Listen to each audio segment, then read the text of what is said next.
Vamos então retomar. Hoje vamos falar propriamente dos elementos do espaço sagrado, portanto, os vários. Só fazer uma retomada. Portanto, na última aula tivemos a ver os aspectos, sobretudo aquilo que me interessa que se retenha, é a concepção da Igreja ao longo do tempo. Iremos falar, quando falarmos de alguns elementos do espaço sagrado. Um outro aspecto que eu tenho a impressão que não referi no outro dia, não sei se o Padre Luís referiu, mas que vale a pena ter presente, é que o cristianismo nunca chamou templo à Igreja. E a ideia é precisamente tem a ver com isto, é que a própria palavra Igreja, a ideia da Igreja edifício, nasce para albergar a Igreja. Normalmente faz a distinção com o grande e pequeno. E essa Igreja é uma assembleia dos convocados. Quem é que os convoca? É Deus que os convoca. E, portanto, qual é que é, no fundo, também a memória, a experiência de tempo que os cristãos têm? Há o tempo que nós vemos que é referido no Antigo Testamento, no fundo que os patriarcas, Abraão, Jacó, depois no Êxodo também, a questão que nós temos, por exemplo, no Êxodo, fala-se na tenda, aquela tenda de Moisés que tem uma nuvem, portanto a nuvem que paira sobre a tenda, encontra-se no Antigo Testamento. Depois vemos David e sobretudo Salomão constrói o Templo de Jerusalém, e nós vemos, por exemplo, na própria construção do Templo, é importante ter presente isso, porque isso vai ser muito importante, irei referir na aula da manhã. O próprio Templo de Jerusalém já tem representações figurativas, por exemplo, tem os serafins, tem uma série de exemplos que é um dos argumentos que, quando emerge a crise iconoclasta, os defensores das imagens do século VII, VI, VII, VIII, os defensores de imagens vão buscar precisamente que já no tempo de David havia uma representação figurativa. E depois temos, reparem que para o povo hebreu era muito importante o aspecto do templo. Existia só um templo, há um grande, vemos isso no Antigo Testamento, a certa altura há dois templos e é quando o reino é dividido, mas há sempre esta preocupação de um só templo.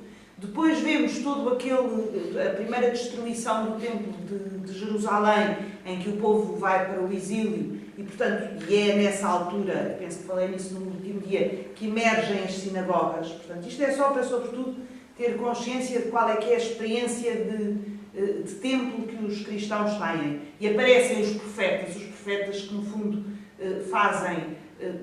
têm esta característica, não de anunciar um futuro, mas partindo das situações presentes, serem estes portadores de esperança, no fundo, que ajudam o povo a não esmorecer. E depois vemos, quando o povo, e vemos isso, por exemplo, na terceira parte, no terceiro livro de Isaías, se pudermos dizer assim, em quando o povo vem do exílio e a alegria da reconstrução do templo, que depois será destruído no ano de 70 em Jerusalém. Portanto, isto de alguma forma é esta relação com o templo que existe no Antigo Testamento. Isto muito rapidamente. Vocês têm uma obra que é o Templo Cristão, se não me engano, já vos digo o nome do autor, agora não me lembro, mas isso até estava digitalizado. Do Congar. Do Congar, exatamente. O Ivo Congar que faz toda uma abordagem a este aspecto. Isso até se podia distribuir aos alunos se eles quisessem, porque é uma obra que, isto que eu vos disse aqui, que vos vou dizer no próximo minuto, está abundantemente desenvolvido e ajuda a perceber esta consciência do tempo. Porque isso já foi distribuído para os alunos do curso anterior. Foi o Luís Mito. Como? Foi o Luís Mito que trouxe. Pronto, exatamente. Depois, no Novo Testamento, como é que nós encontramos qual é que é a relação e, em particular, a relação de Cristo com o templo? Nós percebemos esta piedade que Cristo tem pelo templo, no fundo, ele vai ao templo, ele vai a Jerusalém com os seus pais, com 6 anos de idade, depois que é aquela coisa quando voltam para trás ele fica a falar entre os doutores, não vou ler a passagem, tem ideia. Portanto, Cristo claro que a certa altura, quando vê aquele encontro também com os vendilhões do templo, quando vê o templo transformado em casa de comércio, eu peço desculpa aos senhores padres, estas coisas que estou a dizer, mas é só para, sobretudo, ter esta consciência de qual é que é a consciência de templo e, no fundo, edifício que os primeiros cristãos têm. Depois, a certa altura, o que é que Jesus diz? Jesus diz, no célebre Evangelho, em que Ele é o templo. Ele destruirá aquele templo em 3 dias e destruirá aquele templo e em 3 dias será reconstruído. Portanto, qual é que é o verdadeiro templo? É Ele, é Cristo. E nós vamos ver depois em São Paulo, nas suas cartas, em que ele vai dizer que o cristão é o templo do Espírito. Portanto, cada um dos cristãos, cada um dos batizados é o templo do Espírito e a igreja, esta assembleia dos convocados, é o templo de Deus. Portanto, no fundo, nós fazemos todo este percurso, como eu vos digo, o Yves Congar faz isto num livro detalhadamente, dando todos os exemplos, todas as referências bíblicas. Isto é só para termos pano de fundo qual é que é a ideia do que é o templo cristão, que a mim me parece que é importante ter presente. Depois, um outro aspecto também, só recordando aquilo que nós falámos no outro dia, foi esta ideia inicial, a casa-igreja, portanto, a Domus Ecclesia, que passa casa-igreja, isto é, que eram as famílias, reparem, comunidades pequenas, em que a família tinha um espaço que poderia arranjar e para a missa dominical. Depois, a Domus Ecclesiae, a casa da igreja, temos alguns exemplos. O mais conhecido e mais falado, que eu vos mostrei aqui algumas imagens, é o de Dura Europos.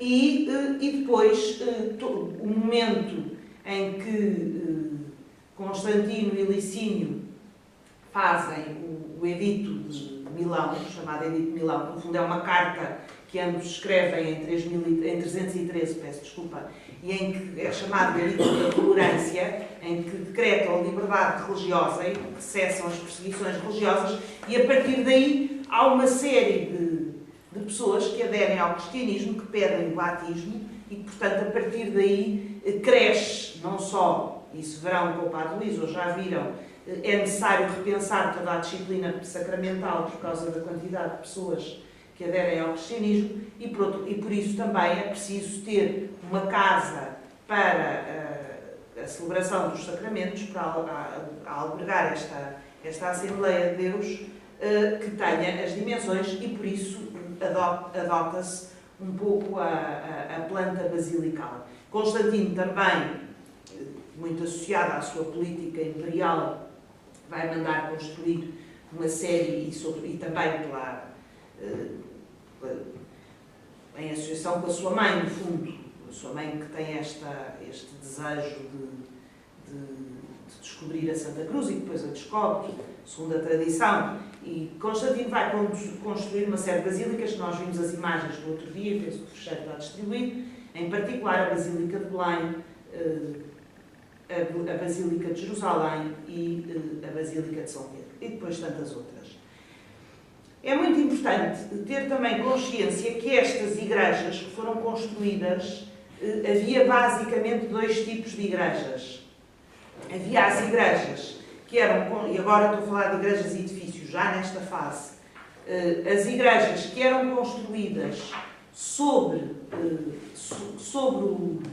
os túmulos, em memória dos túmulos dos santos, à semelhança e por excelência do Santo Sepulcro, memória da ressurreição de Cristo, e depois chamavam-se, o título que se lhes dava normalmente era os Martúria, e as igrejas que depois nasciam como sedes paroquiais, ou sedes paroquiais, não digo, mas sedes de diocese, no fundo, igrejas, basílicas episcopais.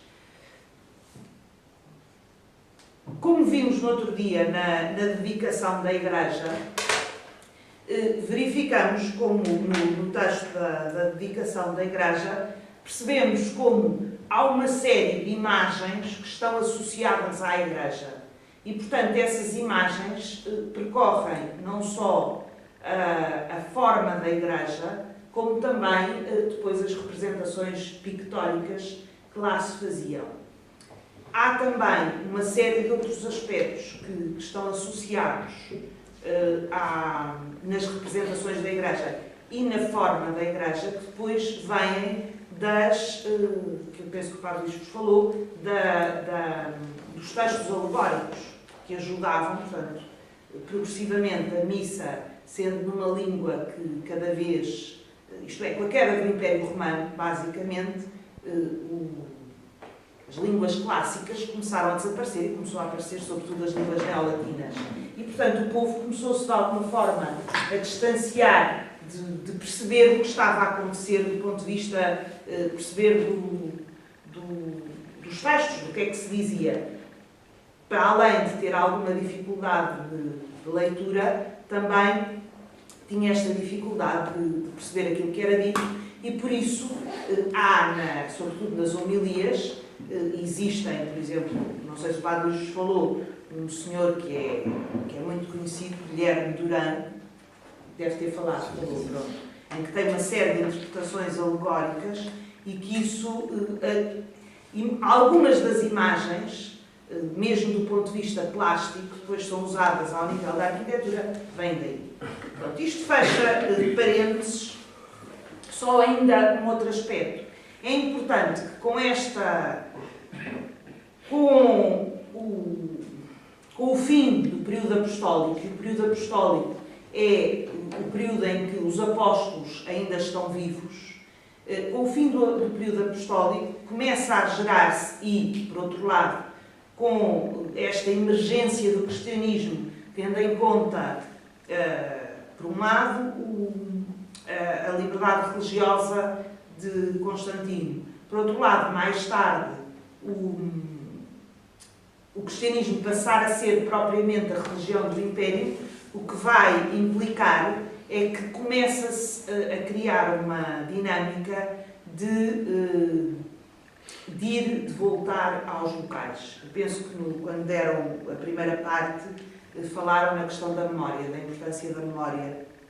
E, portanto, este aspecto do memorial, a questão da memória é uma coisa muito importante no cristianismo. E, portanto, porque há uma coisa que é importante ter consciência. O intervalo é que horas? Digam-me só. 5. 5, pronto, perfeito. Eu já vou entrar nos elementos propriamente ditos. Isto são coisas gerais que é importante ter consciência.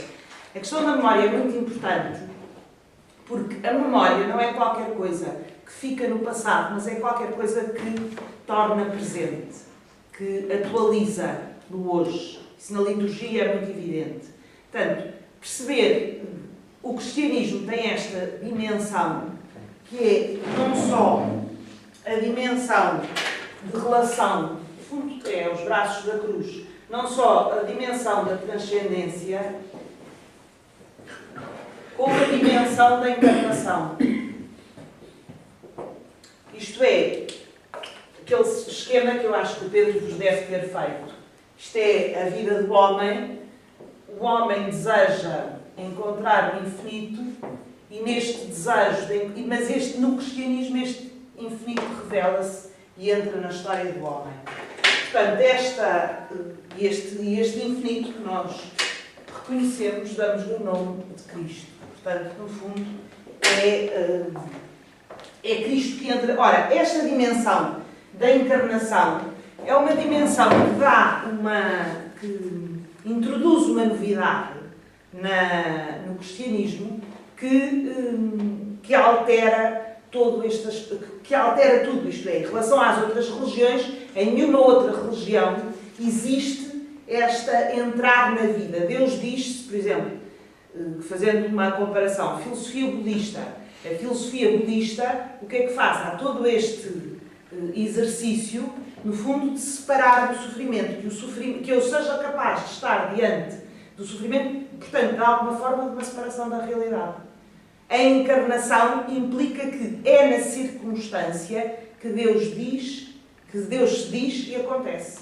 Portanto, perceber que na própria construção da Igreja, no próprio projeto da Igreja, se falta a dimensão da encarnação, imediatamente se perde este aspecto da relação, da comunicação horizontal. Existe uma oração, mas é uma oração que é de todos, que é individual de cada um, mas que este cada um entrega e que, no fundo, o Presidente da celebração leva a Deus. Portanto, tem que haver esta dimensão da encarnação. Se não existe, é qualquer coisa que não funciona.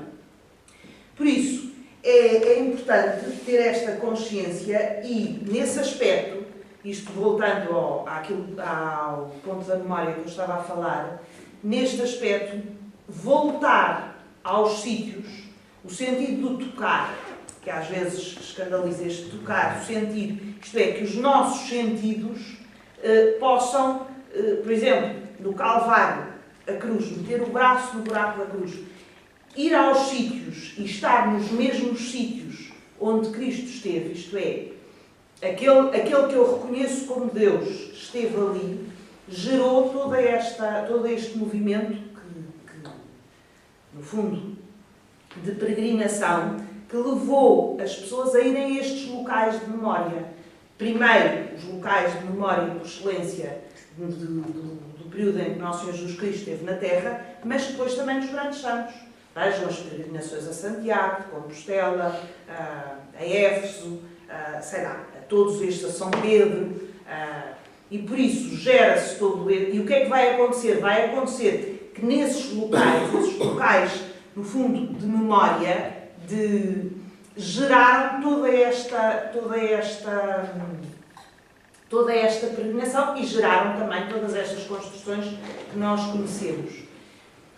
Que, normalmente, esses edifícios, o altar está geralmente a eixo, e já entraremos em detalhe sobre o altar, está geralmente a eixo com o túmulo. Isto é, tenta-se sempre que o altar se centre no túmulo. E aí já não há uma preocupação, por exemplo, que a igreja esteja virada para o Oriente e que não esteja nas outras igrejas episcopais, aí sim há essa preocupação da orientação. A orientação tem a ver precisamente disto. Uma igreja orientada é que está virada à ápice e está virada para o Oriente. Porquê? Porque o Oriente é de onde o Sol nasce e, portanto, quem é o Sol dos cristãos é, aliás, o domingo chamava-se até inicialmente o Dia do Sol, na nomenclatura planetária, ainda algumas línguas atuais usam isso, Sonntag, Sunday, etc. E, portanto, está virado. Mas, por exemplo, se pegarem na Basílica de São Pedro, é uma basílica que não está orientada, está ao contrário. Precisamente porque está sob o túmulo de São Pedro. Portanto, as que normalmente estão orientadas são as igrejas que eram, no fundo, sedes de diocese, podemos dizer assim, igrejas episcopais. Como? Ou paróquias. Ou paróquias, exatamente. Ou paróquias. Elas não tinham essa necessidade. Exatamente, as paróquias vêm só mais tarde, pronto, mas... Não tem a mesma lógica, é isso. Exatamente. Aquilo que determina nestas igrejas martoriais, a palavra martúria quer dizer, vem de mártiros e quer dizer testemunha. Portanto, no fundo, porque os cemitérios, é engraçado, aliás, como se descobrem muitas vezes os grandes santos, é porque via o túmulo do santo e depois as pessoas queriam ser sepultadas precisamente ao pé do santo. E, portanto, muitas vezes, por exemplo, São Vicente, que é nosso padroeiro, mas que morreu em Valência, o túmulo dele foi precisamente descoberto porque começaram-se a ver uma série de sepulturas à volta, isto é, um deles esteve depositado em Valência, porque ele depois veio para cá, já lá não está. Mas no sítio havia memória, tastos, etc. E depois começou-se, isto é, identificou-se o túmulo, depois havia lá umas inscrições, identificou-se o túmulo precisamente porque a certa altura, num determinado sítio, onde os documentos faziam referência à sepultura, começou-se a ver numa determinada zona uma concentração de túmulos à volta que tinha que haver ali qualquer coisa. Portanto, isto acontece muito nos cemitérios. Desculpe, posso colocar uma questão? Sim, sim. Não preciso duas coisas. Uma é, portanto, as igrejas episcopais são orientadas ao Oriente. O Oriente, por ser orientadas para onde o Sol nasce ou por ser... Para onde o Sol nasce. Como?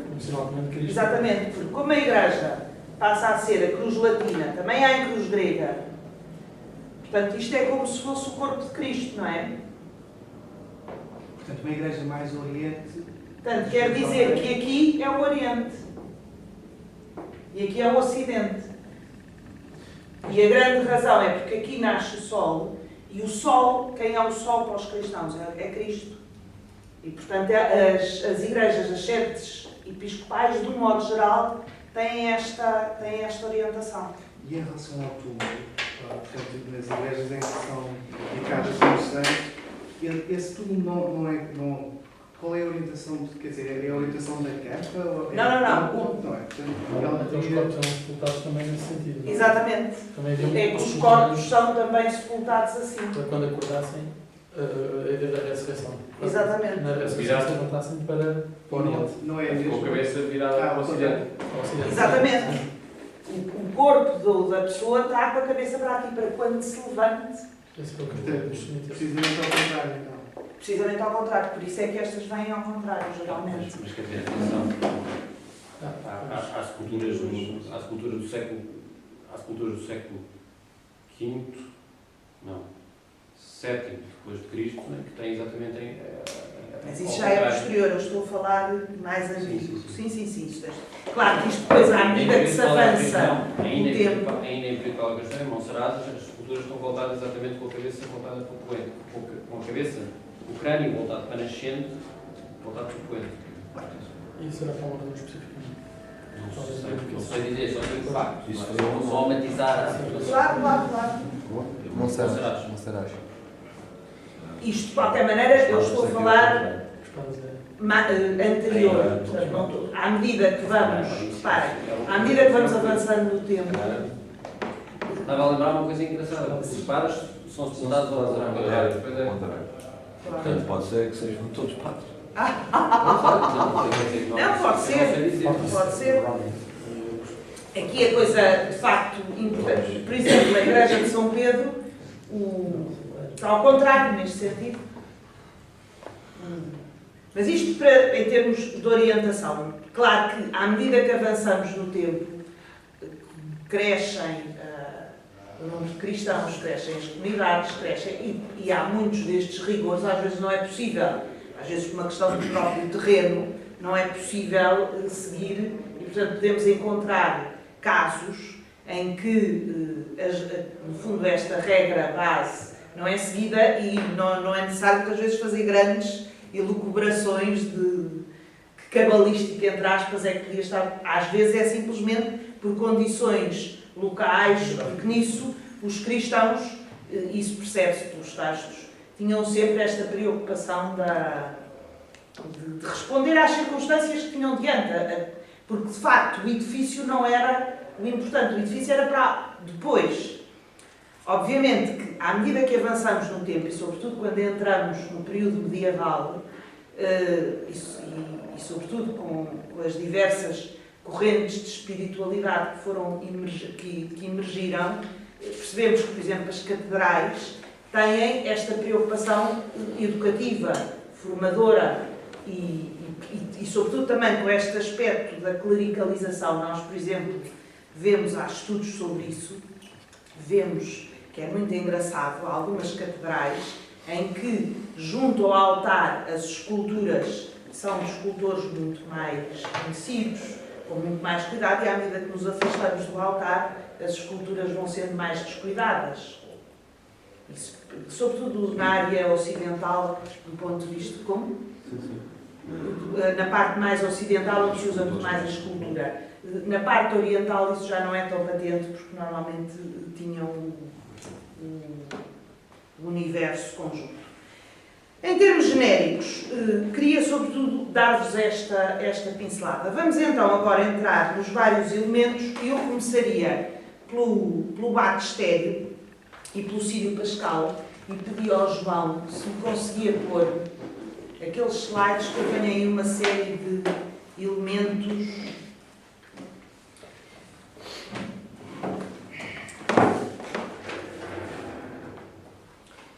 Ainda chamando aqui alguma, sublinhando aqui uns pontos que eu tinha tomado nota, que me pareciam importantes referir aqui. Em primeiro lugar, o primeiro manual teológico da Igreja, mais importante e que todos aqueles que se vão dedicar à construção de igrejas devem ter em consideração, são os livros litúrgicos. Portanto, os livros litúrgicos são, de facto, nós hoje vimos no outro dia a oração da dedicação da Igreja, hoje vamos ver o texto sobre o altar e vão verificar como, de facto, porque os textos que fazem parte desses manuais, desses livros litúrgicos, são textos que alguns já são usados desde os primeiros séculos. Portanto, este aspecto. Pois é importante também ter em conta que a perspectiva dos primeiros séculos, que é uma perspectiva que o Concílio Vaticano II tende a recuperar do ponto de vista pastoral, é este trinómio, podemos dizer, que é aquilo que se reza, é aquilo em que se acredita e aquilo que se vive. Como se costuma dizer em latim, lex orandi, lex credendi, lex vivendi. Portanto, falamos aqui, isto é uma máxima, isto é tudo que os sacerdotes já sabem esta coisa toda. Peço desculpa. Faz bem lembrar.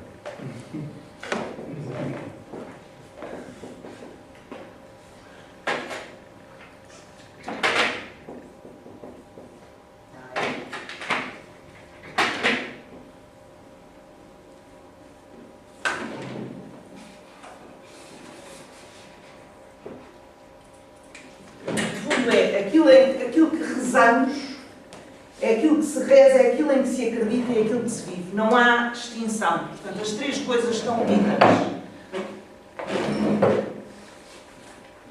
E isso é um aspecto importante. Depois, é importante que a celebração dos sacramentos, a experiência que se faz numa igreja, seja em contexto de celebração litúrgica, seja em contexto de oração pessoal ou de adoração, é um movimento de escuta e resposta. E, portanto, e esta escuta e resposta deve ter reflexo na vida cotidiana do cristão. Portanto, se nós fazemos ambientes tão separados da vida cotidiana daquela comunidade concreta, por isso uma das coisas que é absolutamente fundamental na construção de uma igreja é o conhecimento da comunidade que ali celebra, o conhecimento da comunidade que ali está, que vai àquela igreja, no fundo.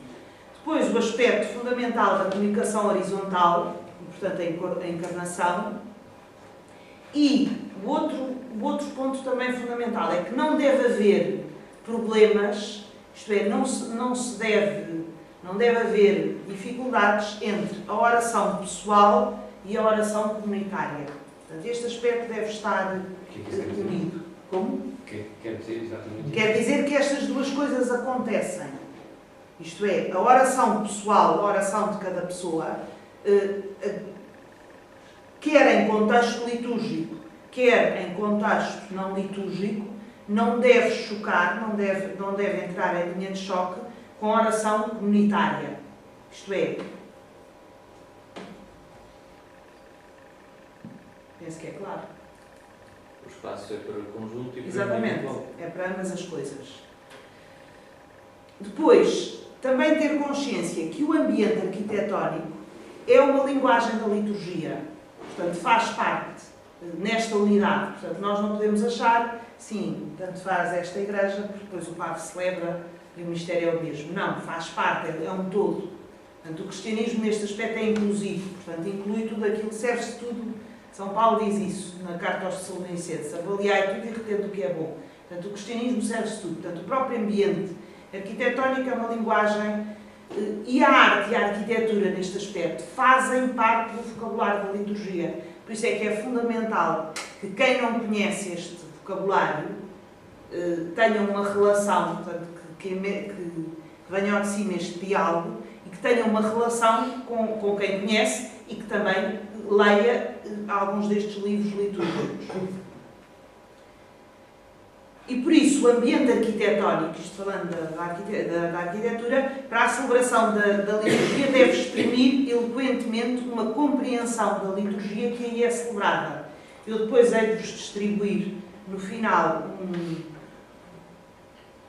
um estudo de um senhor polaco que faz sobre vários tipos de igrejas de acordo com o Concílio Vaticano II, que são uma tipologia que ele tentou, que vale como outra, mas que é importante. E perceber também que a igreja é a casa da comunidade, que se reúne para o culto. Portanto, a igreja não é a casa do padre, peço desculpa aos senhores padres. Este aspecto como? Eu te agradeço. Não, é perceber, a comunidade é formada pelo sacerdote, por todos os ministros ordenados, extraordinários que lá existem, mas a própria comunidade. Portanto, é esta casa, nunca devemos perder este de visão, este sentido da casa, da igreja como casa. E porquê é que ela é verdadeiramente casa? Quem é que mora lá?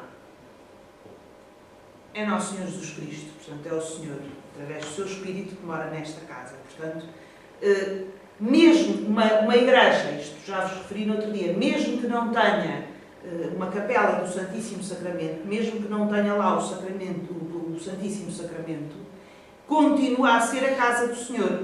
E porquê? Por causa da presença do altar, que é o que iremos logo a seguir ao batistério, iremos falar ainda nesta aula.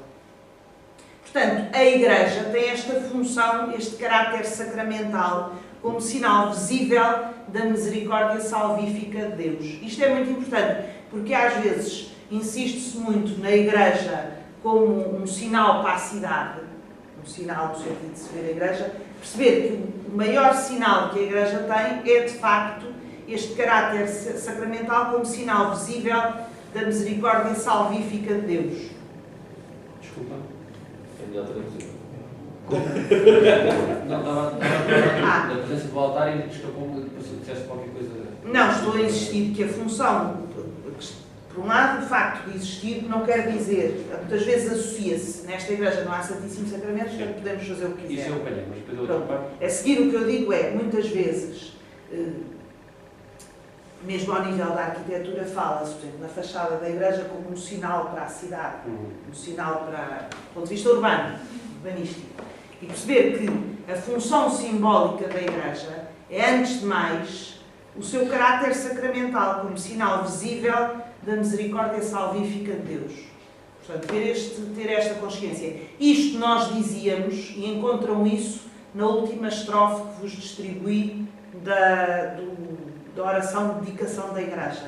Se virem, fala lá na questão da liberdade dos filhos de Deus e na questão da misericórdia. Se pode não dizer por estas palavras, mas é parecido. A igreja é quase um sacramental. Exatamente. Por isso tem que ser, hoje vamos ver algumas coisas, não terei tempo para fazer tudo. O Padre Luís fará o rito da dedicação, mas em algumas, trago aqui algumas orações da dedicação e isso ajuda sobretudo a perceber este valor do altar e, portanto, como o altar é precisamente este, que quando se quer dar um uso diferente à igreja, tem que se fazer um rito para desacralizar o altar, se pudermos dizer assim. Portanto, é... Desafetar. Como? Desafetar. Desafetar, exatamente. Por outro lado, uma outra coordenada é que a verdadeira simplicidade é beleza e, portanto, reflete a qualidade da sinceridade e dá prioridade ao culto de Deus. Portanto, aquilo que deve emergir é o mistério, é aquilo que é celebrado.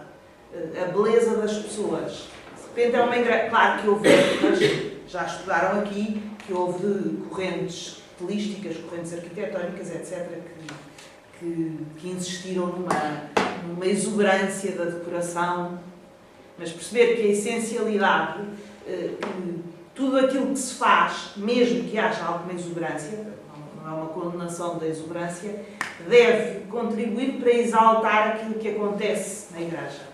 Portanto, este acontecimento, que é um acontecimento de relação pessoal de cada um com Deus, e de relação comunitária, portanto, interpessoal com os irmãos. Portanto, tem esta dupla dimensão. E, portanto, depois direi alguns aspectos mais relativamente a isto. Vamos então entrar no batistério. Alguma dúvida, alguma pergunta? Não. Não é aqui, mas é mais para a frente. É só dar. Agora vou pagar as duas. É só chegarmos aos batistérios. Nós já podemos dizer. Está quase. Aqui. Pronto. Estes. Sim, eu saio já daqui. É só apanhar aqui as folhas certas.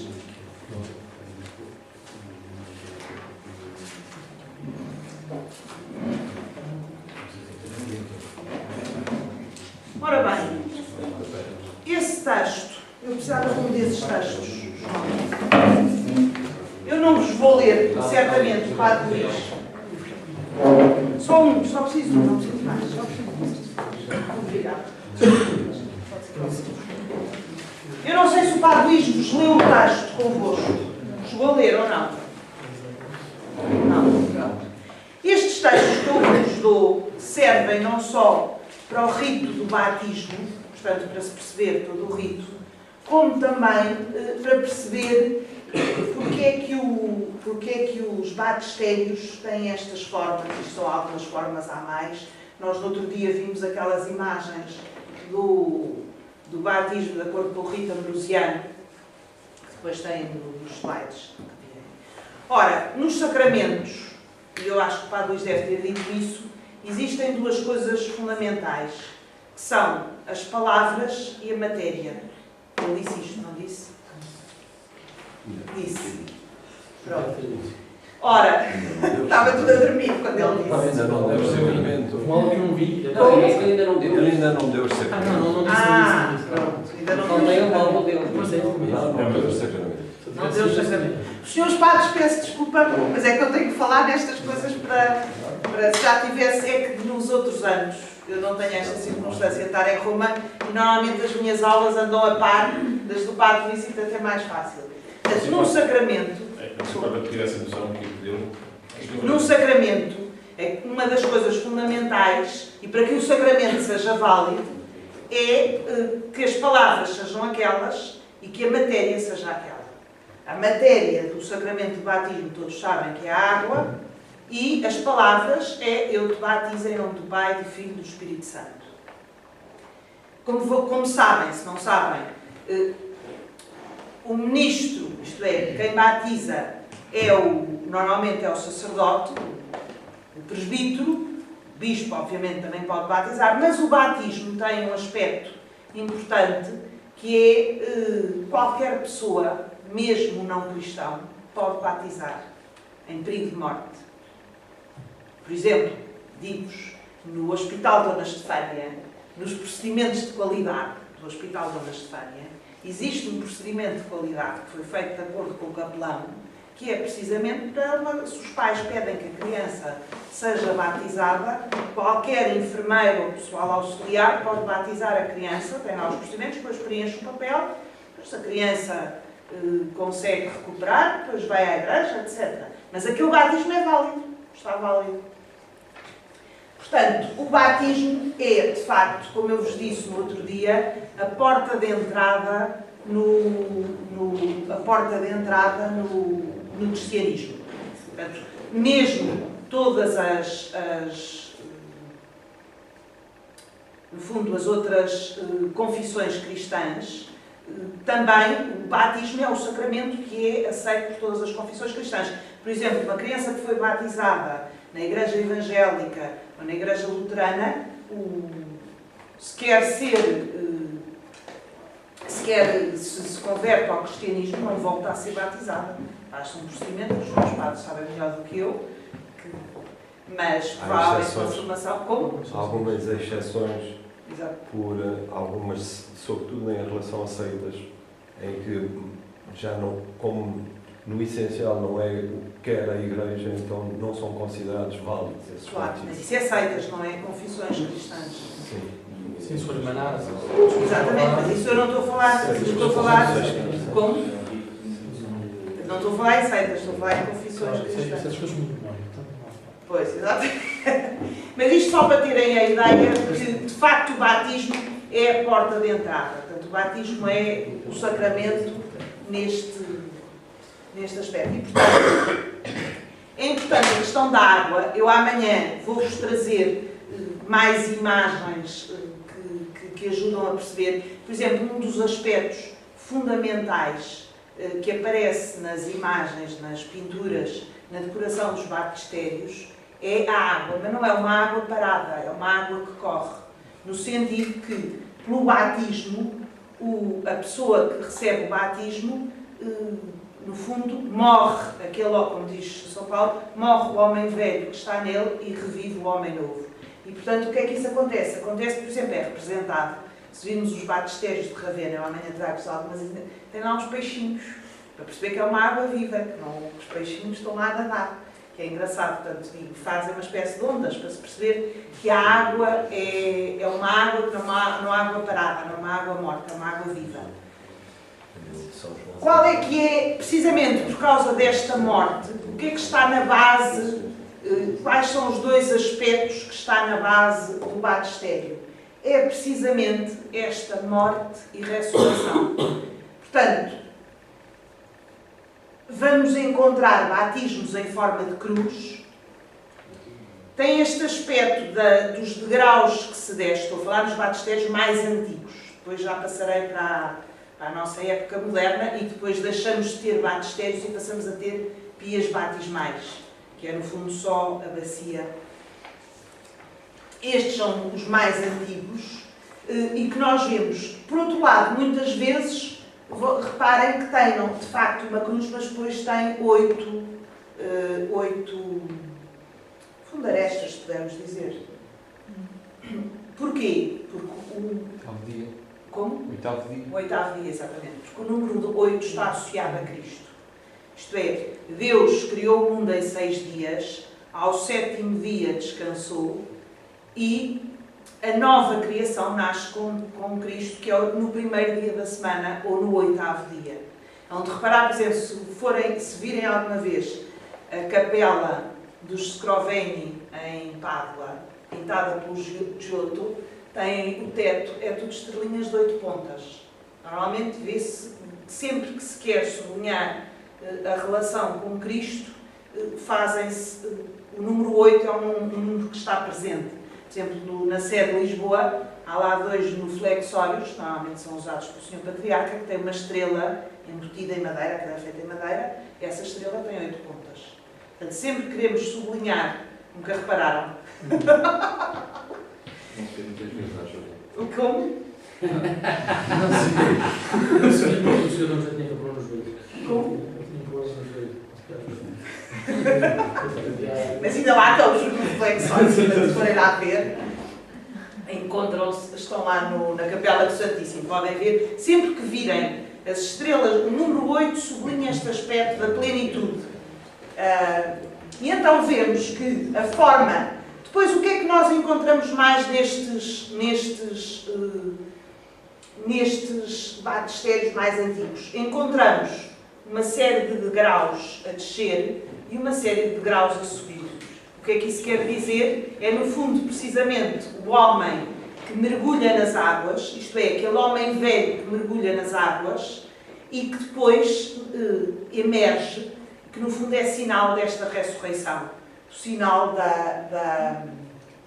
E o batismo é um dos sacramentos que está explicitamente expresso nos Evangelhos, em que Cristo diz aos seus apóstolos: ide e batizai em nome do Pai, do Filho e do Espírito Santo. Encontram isso nos vários evangelistas sinóticos, está presente. Portanto, perceber. Depois, reparem que há outros aspectos. Há batistérios que têm 8 faces exteriores e há batistérios que têm faces quadradas exteriores. Esta relação com o quadrado tem tenta, sobretudo, sublinhar o aspecto da encarnação. O quadrado tem a ver com a questão da terra e, portanto, percebemos que todas estas construções que muitas vezes aparecem, reparem que no interior temos 8 diâmetros, se pudermos dizer, encontramos à volta estes 8 diâmetros inseridos precisamente nesta planta quadrada, que sublinha este aspecto da terra, da encarnação. Isto é, o cristão, no fundo, é esta imagem de Cristo na terra. Não é fora da terra, é na terra. Portanto, a vida do homem diz-se acontece na terra, nas circunstâncias. Ora, estes textos que o Padre Luís vos deu, têm o primeiro. É muito bonito porque o primeiro está inscrito, se forem lá, veem. Eu este ano tive a graça de ver um batismo no batistério de Constantino. Entrei lá ao fim da tarde e estavam a batizar uma criança e eu fiquei a assistir. Depois o sacerdote, era muito engraçado, o sacerdote tinha uma capinha vermelha, mas dentro da capinha vermelha tinha um iPad. Eu achei uma coisa deliciosa no próprio batistério de Constantino. Mas